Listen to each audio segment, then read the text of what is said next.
வணக்கம் ஃப்ரெண்ட்ஸ். இன்றைக்கி பூ டிசைன் உள்மட்டம் சுரண்டதை பற்றி பார்க்க போகிறோம். அது பூ டிசைன் எப்படி இருக்குன்னு பாருங்கள். இந்த உள்ளெல்லாம் தடையாக இந்த மார்க்கெலாம் இருக்குது பாருங்கள், சொட்டை சொட்டையாக. இது கையில் வெட்டினது இது போல் வரும். மிஷின் ஓட்டியிருப்பாங்க, அப்போ கூட ஃபினிஷிங் வராது. அவங்க முடிஞ்ச அளவுக்கு பண்ணுவாங்க. அதுக்கப்புறம் நம்ம வந்து சீவிப்போம். இந்த இதில் பாருங்கள் எப்படி இருக்குது. இதெல்லாம் சீவாது, இது சீவராரு. இதெல்லாம் சீவந்து இதை வந்து மட்டமாக சீவிக்கணும். இது மூளை முடுக்கு இந்த ஓரம் எல்லாம் இதெல்லாம் எப்படி இருக்குது பாருங்கள்.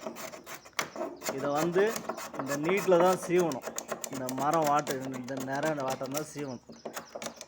நைஸ் பண்ணிக்கணும். சீவி ஒரு இடம் விடாமல் ஃபுல்லாகவே சீவிக்கணும். டோர் ஃபுல்லாகவே. இந்த மட்டெல்லாம் வந்து பப்பிங்